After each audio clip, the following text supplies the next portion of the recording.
রাম নারায়ণ রাম। পুনর্জন্ম আছে কি? যদি এটি থেকে থাকে তবে কিভাবে আছে? এর সংযোগগুলি কি? আজ আমরা এসব জানব। যা প্রকৃতির ব্যবস্থা। বর্ষাকালে সাগর, সমুদ্র, নদী, নালা জলে পরিপূর্ণ হয়ে যায়। সূর্য সেই জলকে নিজের দিকে আকর্ষণ করে। বাতাস সেই জলকে আকাশে ধরে রাখে, জমা করে রাখে। যখন ঋতুর পরিবর্তন হয়, আমাদের প্রয়োজন হয়, তখন সমস্ত জল একত্রিত হয়, একটি মেঘের সঞ্চার হয়।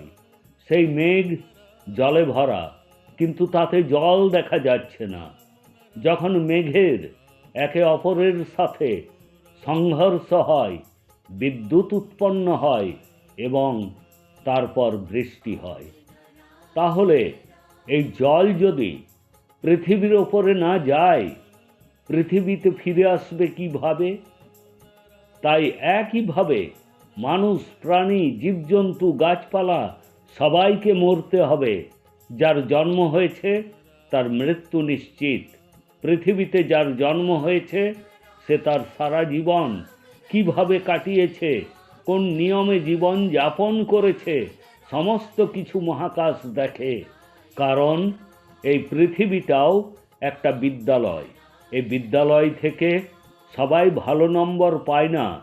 এখানে যে পরীক্ষায় উত্তীর্ণ হয় সে মহাকাশের পরীক্ষায় উত্তীর্ণ হয়।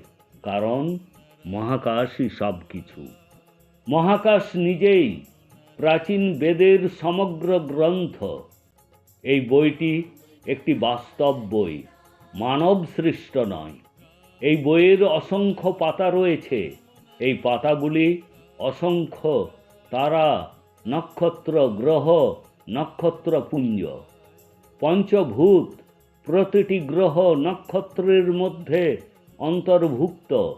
যখন এই সমস্ত নক্ষত্রমণ্ডল গঠিত হয়েছিল তখন কেবল পঞ্চভূত থেকেই এগুলি গঠিত হয়েছিল, যার মধ্যে আছে জল, শক্তি, আলো, বাতাস, সব কিছু।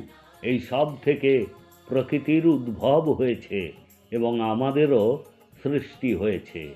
আমাদের মন, মস্তিষ্ক ও বিবেক এই শক্তি থেকে উদ্ভূত হয়েছে। এই প্রজ্ঞা, এই চেতনাই আমাদের জীবন যাপনের সঠিক পথ দেখায়। আমাদের এই বিবেক সময়ে সময়ে আমাদেরকে সতর্ক করে যদি আমরা কোনো ভুল কাজ করি।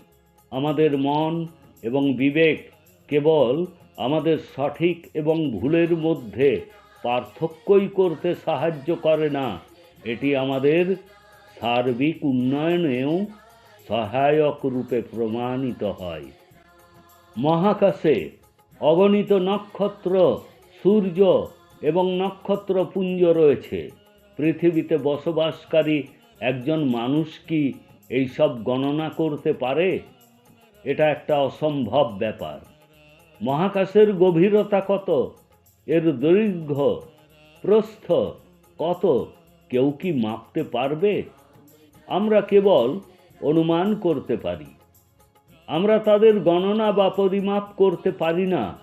তাই মহাকাশে যে অসংখ্য গ্রহ, নক্ষত্রের জন্ম হয়েছে তাদের সৃষ্টি শুধুমাত্র মহাকাশে ঘটেছে। কোনো মানুষ তাদের সৃষ্টি করেনি।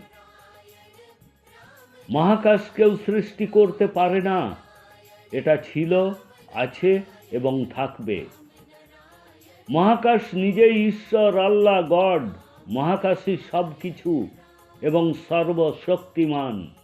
মহাকাশ ইচ্ছে ব্যক্ত করল, আমি সৃষ্টির সাথেই থাকব এবং আমি নিজেকে অনেক রূপে দেখতে চাই।